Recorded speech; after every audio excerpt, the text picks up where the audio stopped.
Hi, everybody. This is Father Al. I'm the pastor of St. Joan of Arc Catholic Church in Hershey, Pennsylvania, and I'm coming to you during Holy Week, and I'm bringing to you my very first episode of the Barefoot Confessor. If Ina Garten and the Food Network doesn't want me to use it, it might be the last episode of the Barefoot Confessor as well. But today, what I'm going to bring to you is a recipe that I have been making for many, many years, and it's called Paska. And it is basically Easter bread. It's a sweet, egg-rich bread that has raisins and orange zest in it. And I have been making this for many, many years at Easter time. As a matter of fact, when I was in my last parish at Queen of the Most Holy Rosary in Elisburg, I actually got a number of people to start making that as a fundraiser as we got closer to Easter. And we'd make 150, 200 loaves of bread, and we would sell that for people, and it was a great fundraiser for the parish. I learned how to make this when I was growing up in Danville, Pennsylvania, my hometown. From the time I was in 9th grade through high school, and even when I would come back from the seminary, from college seminary during the summers, I would work at the mother house of the Sisters of St. Cyril and Methodius. And there I learned how to bake. I started out by washing the pots and the pans, scrubbing the floors, but eventually I showed an interest in the baking and the cooking part of where I was working. And it got to the point, by the time I was a senior in high school, I was mainly working in the bakery. And my mentor was a sister by the name of Sister Simplicia. And Sister Simplicia taught me everything I knew about baking. And it would be nothing for us to bake 100 loaves of bread a day, trays and trays of cookies, cakes, all the things that you could think of in pastry. We would even do puff pastry and things like that. So I got a good lessons in how to bake from Sister Simplicia, and I would come back and I would learn how to make that. Well, this Paska, or Easter bread, is what the sisters made every year. As a matter of fact, we would make hundreds and hundreds of loaves of this bread, and we would sell it at these Lenten retreats to these women who would come from all over Pennsylvania for a retreat. I think they were actually coming just to buy the bread. And they would have a summer festival, and we would sell this bread. And it is so, so good. It's kind of a sweet, soft bread, and it's perfect for Easter Sunday. It's called Paska because the word Paska means Easter. It comes from the Hebrew word for the Passover. So for us, Easter is the Christian Passover.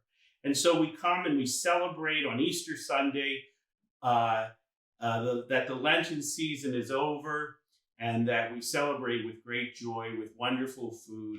And this is the Slovak Easter bread that I'm going to show you how to make today. First thing you need to do, and some people are not real familiar with working with yeast breads, but it really is pretty simple. The main thing with yeast bread is that you have to make sure that it's beaten well, that you have to get the glutens being formed, and you have to make sure that it has a good rise. But the fact is that the stand mixer is doing most of the work, so you really don't have to worry about it. So what we're going to do is I'm going to start with 2 1/4 teaspoons of yeast. And I buy it in the bulk because I do bread often. Father Roth has been starting to make bread. And so I usually buy it in the bulk. But around 2 1/4 teaspoons of yeast is roughly one of those packets that you can buy in the supermarket. So you take 2 1/4 teaspoons of yeast. And I always put a little bit of sugar in with my yeast. So around half a teaspoon of sugar, I just put that in. That's going to help feed it. And then what I'm going to do, and I'm going to run over here, and I don't have it with me, but we're going to use around 1/4 cup of pretty hot water from the tap. So it actually, it's okay if it's cooler water. That's not going to be a problem. But you don't have to worry that it's going to be so hot from the tap water. It'll be just about perfect. You put it in and it will start to froth and it will start to foam up. I oftentimes like to just go in with my hand and mix it all together. And you'll see that within a couple minutes, this is going to start getting pretty frothy and it's going to start bubbling up. The yeast is alive and it's going to interact with the sugar in the water, and it's going to be forming the leavener, the rising agent within bread. Let me wash my hands off real quick. This is one of those recipes. There's not a whole lot of ingredients in it. Eggs and milk and yeast is probably what you might not have at your home. Salt, sugar, a little vanilla extract, and I'm going to use raisins. I'm going to use golden raisins at this time. So the next thing to do is you're going to take 2 cups of milk, and that's going to be mainly the liquid. You'll eventually might have to put a little bit of more water in it. But I'm going to take around half a stick of butter. I'm just going to drop that into this heat-proof Pyrex measuring cup here with the milk. And what I'm going to do is, we used to always scald it over on the stove, but what always happens to me is that it always boils over and I get to make the stove a mess. The scalding is not so much the important point, is you want to get the milk warm. So I'm just going to pop it in the microwave for maybe a minute or so. The milk will eventually melt within there, or the butter will melt within there.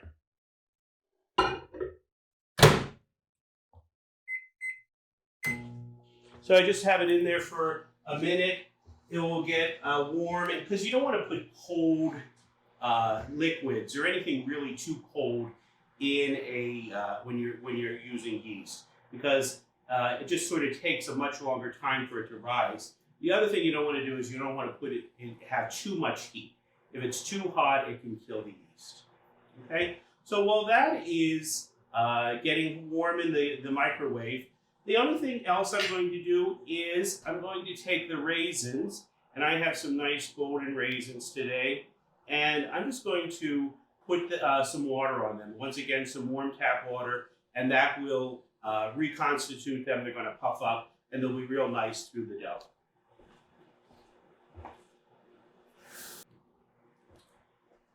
And this was just a half a cup of raisins, which might be quite a bit of raisins for a loaf of bread, but I like it, and my family likes it too. Okay. Next thing we're going to do is I have a half a cup of sugar, and I'm going to crack 3 eggs into the sugar and mix that together. When I used to, Sister was working in the bakery up in Danville, Sister Simplicia taught me an easy way of cracking eggs. As a matter of fact, we would crack probably 48, 50 eggs at a time. And we used to just crack them right up against one another. And it would just make it so much easier. So you just sort of crack the eggs, and you don't seem to get the shell in at all. And then finally, the last egg, you crack in there, and you do that. The other thing I'm going to add is I'm going to add a teaspoon of vanilla, and you can use more. My sister-in-law, Renee, made all of us this vanilla extract for Christmas. And so it was using vanilla beans that she would cut down, and then I think she used vodka as the alcohol in it. So it's a nice golden, I'm going to put a little more. I love the smell of that. And so it's just eggs, sugar, and vanilla. I think that's done in here in the microwave. And I could use another minute. I have a feeling this microwave is not doesn't have the highest power. I'm using the kitchen over at the parish center. I usually have, I can cook over at the rectory, have my house up in Liverpool, but this is where the camera was, and Father Roth set everything up, so we're going to go with this. Okay? But it doesn't have everything I normally use, and to bring everything over. So I'm just going to mix the sugar, the eggs, and the vanilla a little bit because we're going to pour it in. So we'll have already get them started to be beaten together. It smells really good. The next thing I'm going to do is I have here, we may not need all of this flour. We're going to use some of the flour on the, for kneading the dough a little bit, and eventually we'll use it later on. But I have 1 cup of bread flour, and I have around 3 cups of all-purpose flour. The bread flour just sort of gives it some sturdiness, and the bread flour is nice and light, and most people will have that in their homes. So the only thing with this is I'm just going to add a teaspoon of salt. And I always use kosher salt, just like kosher salt, so much better. Just going to mix that in with the flour. And instead of using one of those flour mixers, I just use a whisk to whisk everything together, get any of the lumps out, get the salt. I'm sorry, that was salt that we mix in here with this. So a teaspoon of salt and around 4 cups of flour, one of them being bread flour. So I'm going to take the milk and the butter. Yep, and that was almost 3 minutes on this microwave. So sometimes it just takes half a minute or so and everything should be fine.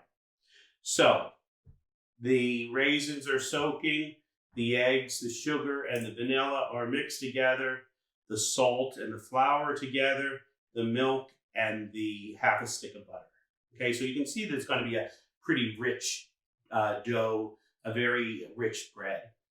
The next thing we're going to do, as I see this is starting to froth up a little bit, I'm going to zest 1 orange. I got these nice navel oranges from the store, and I use one of these raspers, and we're just going to, I do it this way. I know some other people do it where they turn it around, but this is the way I've always done it. So we're just going to get around maybe the zest of 1 orange, which is going to be a lot, but it really flavors the dough and the bread, and it also, the smell is wonderful. You can smell it right now. Always remember to zest before you cut the orange or a lemon if you're going to zest it, because the fact is that it makes it very difficult if you think, oh, I cut half of an orange and then I'm going to try to zest 1/2 of it. It just doesn't work very well. Try not to get all the white parts, so you're just getting the bright orange. You know, I learned so much from Sister Simplicia growing up through high school, working in the bakery. And I also learned a lot just from the Food Network. I like to watch that and watch, I love Ina Garten, the Barefoot Confessor. So I'm sort of trying to imitate her a little bit today. So we'll eat the orange a little bit later. And you'll see that it's starting to get nice and frothy in there. You see that it's foaming up. So I think we're okay that we can even start mixing. Now I'm just going to use a bread hook with this. This is a great KitchenAid. Actually, it's my own KitchenAid. I lent our KitchenAid from the rectory to Father Dill over at Holy Spirit in Palmyra, and he's learning how to make some bread. So we're going to start mixing it together. And this is the only part that I really think you have to have done this a few times. You start to understand how bread feels and what it looks like. There's a tendency sometimes to either add too much water or to add too much flour. Where you want a nice, especially with this dough, you want a nice, soft, a little sticky dough. You don't want it so dry that it's going to take forever to rise, and it might have a kind of a dry texture. Okay, so the first thing we're going to do is I'm just going to put I'm going to turn this on real low, Actually, I'm going to start by putting a cup or so of flour right into the thing and just start mixing that up a little bit.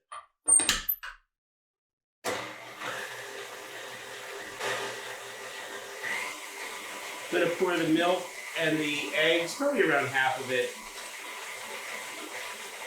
And I'm making a mess as I do that.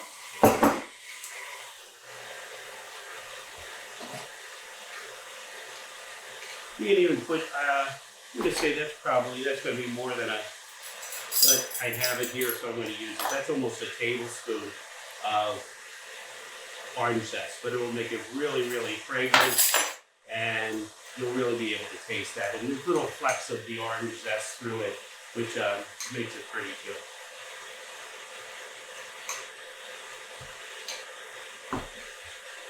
I'm going to pour some more of this in.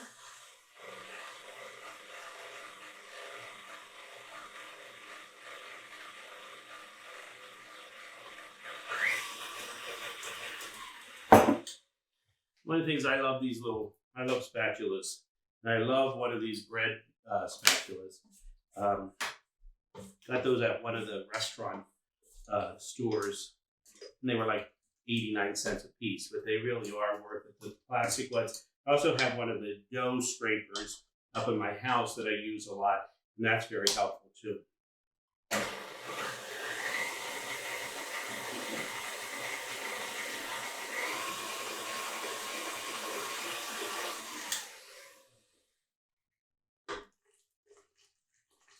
Father Roth told me to make sure that I'm not talking too much when the mixer's on. I won't be able to hear it, but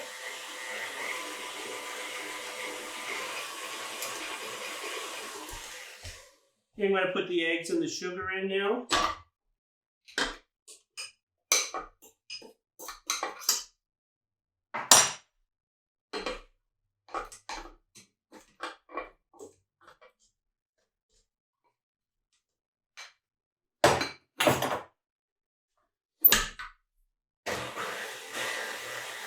Smells so good. Okay, I'm going to start slowly putting in the flour. I still have some of this milk and butter left, which is going to be mostly the liquid. If I need any more flour or liquid after I'm there, I'll just use some water.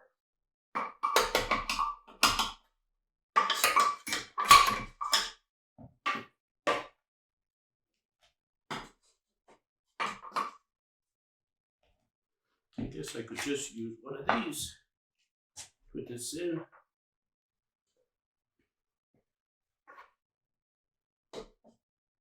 I'm sure there's a lot of tricks that they have on the Food Network that I don't know about. So my show is going to be a little bit messier than theirs, I think. I have a tendency to scrape down a lot because you can get the flour incorporated a whole lot easier because the mixer has a tendency to pull everything up to the side, push all the flour up. So.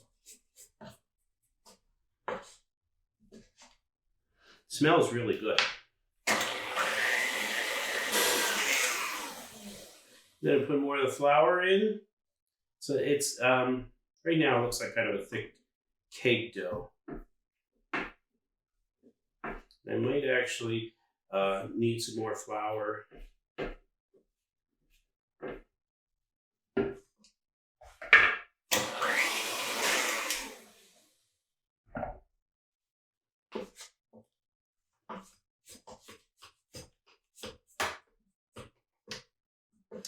I'm going to get some more bread, all-purpose flour, because I know I'm going to need it. You know, they always talk about how depending on what the day, how things, they rise and how much flour you need and how much water. I never knew the difference between that, whether it was a hot day or whether it was a day with a high humidity or low humidity. I just never quite understood that. So I just go by eye and by feel. What I'm going to do right now is I'm going to turn the camera off. I'm going to let this beat with the bread hook for a good 7 or 8 minutes until it really starts to form the glutens. Might be adding a little bit more flour, a little bit more water, and then I'll come back to you. And in the meantime, I'll clean up a little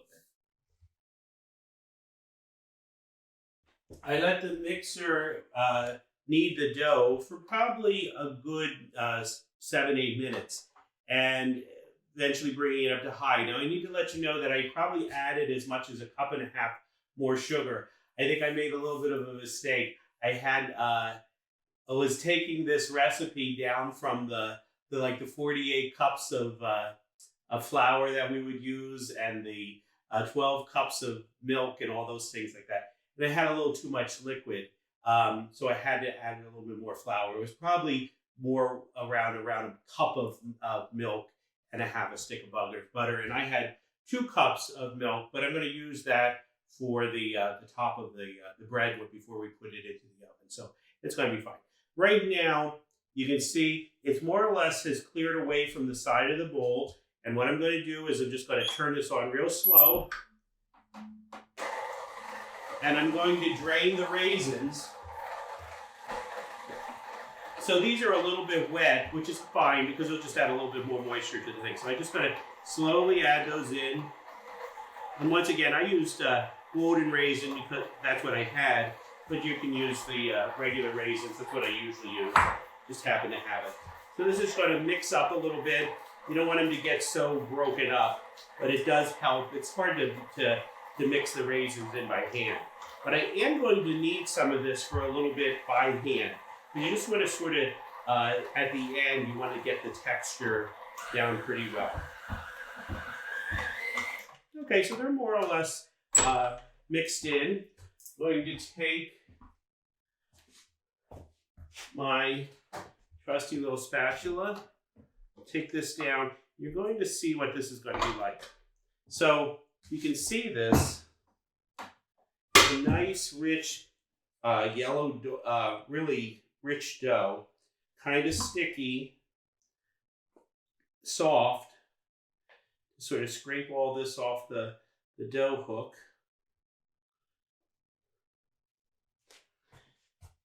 And what I'm going to do is I'm just going to give this a little bit of get all this along the side there, off the sides. So it has a tendency to be a little sticky. I'm just going to plop this right out onto this floured. See, it's a little sticky, but that's fine. If you get it too where it's coming away from the bowl and it's just like a big ball, it's going to be a little bit too tough. So you want that stickiness there. So just going to pull that there. And then I'm just going to knead this by hand for a few minutes. And the way I knead this, the way Sister Simplicia taught me, is you basically you can do just about anything you want with it, really, is that you just sort of press it down, flip it. I use the palms of your hands, or not the palms of the I don't know what you call that. You could just use your hands, and you're going to just basically flip it out, push it down. You're going to roll it over. I used to even, you can just even do whatever you want with the dough. It really is forgivable. During this coronavirus pandemic, you can get all your frustrations and stress out. Just make the dough so that it's nice and it'll be firm, but you'll be able to, you see it's still kind of easy to work with. It can sometimes stick to your hands a little bit. A little bit of flour on the table, that helps a lot.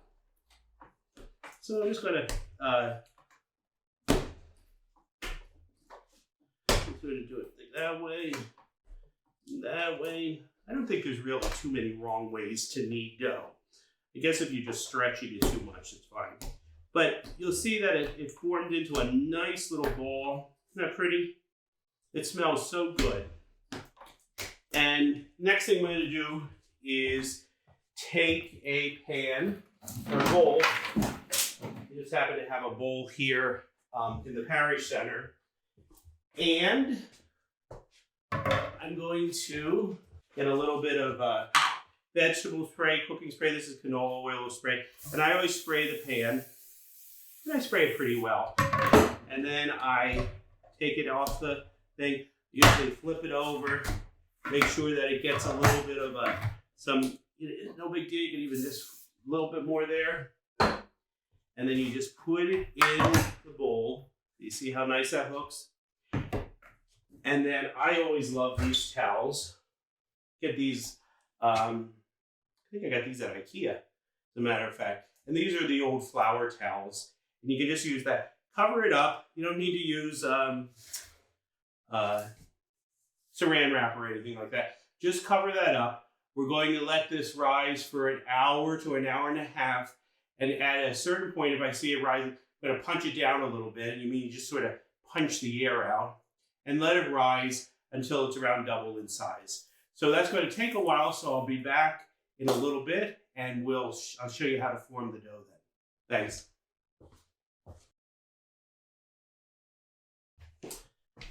Hi everybody. It's been around an hour and a half and it's been rising, and I'm just going to punch it down. And I don't know why we punch it down in the middle of this, but this is what Sister Simplicia taught me. So look how nice it's rising. So it came up really nice. And all you do is just punch it down, sort of get the air out one more time, and then just leave it go for around another half an hour, and it'll be ready to be formed.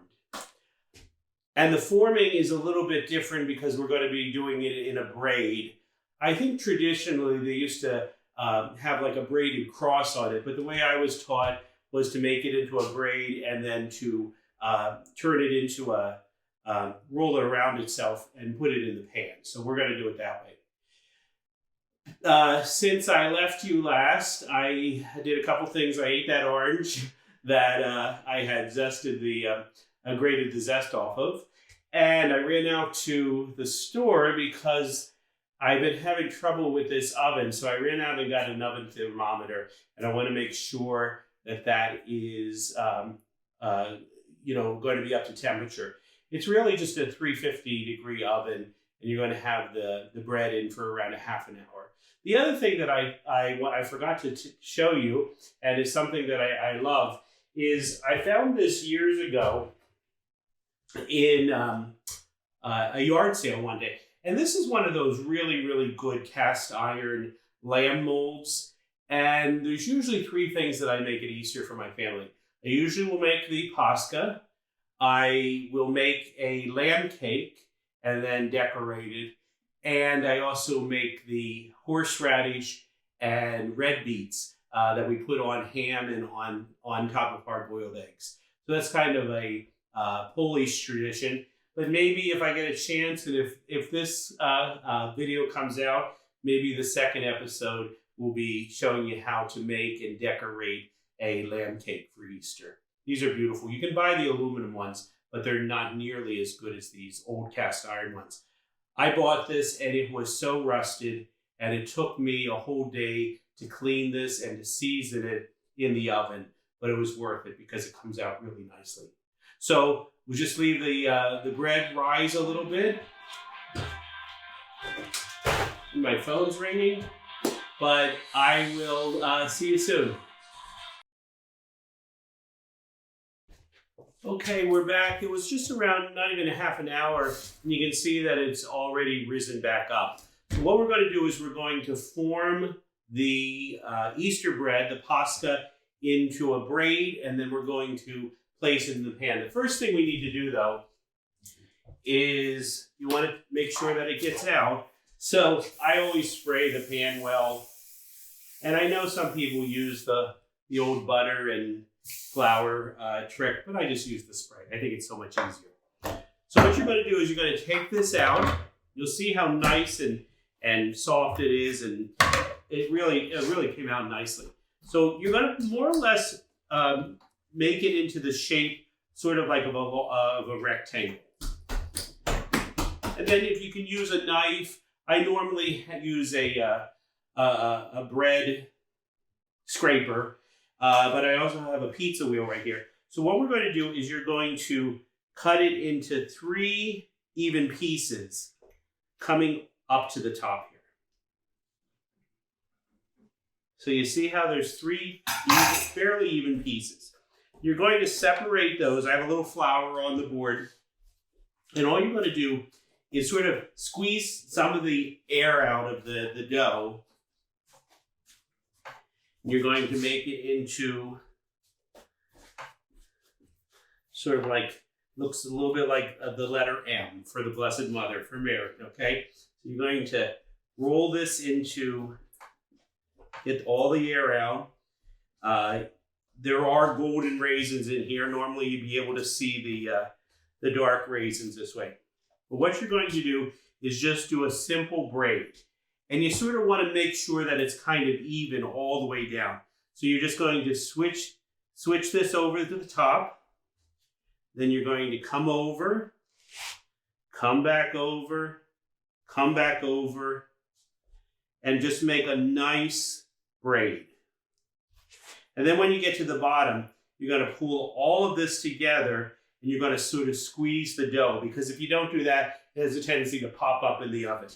So if you notice, it's fairly even and it's fairly loose. Don't make it so tight, like you're braiding somebody's hair, that it's not going to be able to expand a little bit. So you see how nice and soft this is. So all you're going to do is take one end and bring it down, sort of tuck it underneath. Then you're going to bring this back around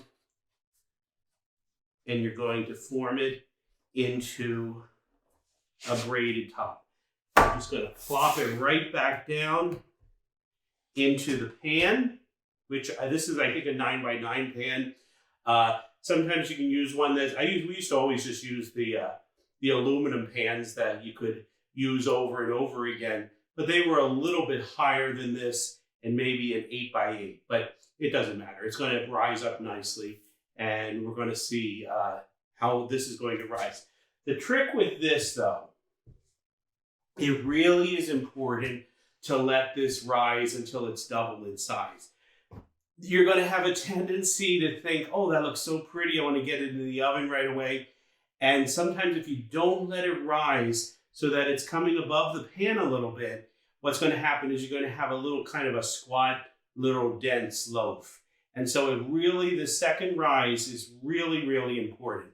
It will go fairly quickly. It will probably be 45 minutes for this to rise up real nice. Just cover it again and be patient and wait, and then we'll get it in the oven.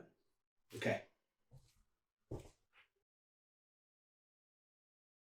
Okay, so we have the second rising. It's come up really nicely, sort of filled the pan a little bit over the top. So I'm going to just use some of the milk and butter that I had left over that I hadn't too much of. And I'm just going to gently, brush the top of the Paska, the Easter bread, and we'll put it into a 350 oven. I have that's been heating up for the past couple minutes. So it's already at 350. The milk, and you can use milk, you could use butter, you could use an egg white. I just happen to be using this. I usually use an egg and a little bit of water. So you'll have different colors come out depending on what you use to top it. So I'm going to put this in the oven, and then in a little bit you'll see what it looks like when it comes out.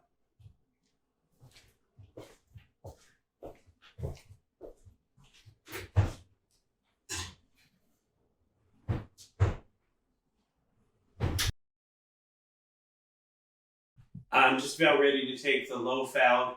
It took roughly almost 35-40 minutes, but it is a large loaf. It's usually a little bit larger than what I normally make, but it came out beautiful. I just want to let you know that this is the same loaf from what we began all the way to the end. So I want to show it to you.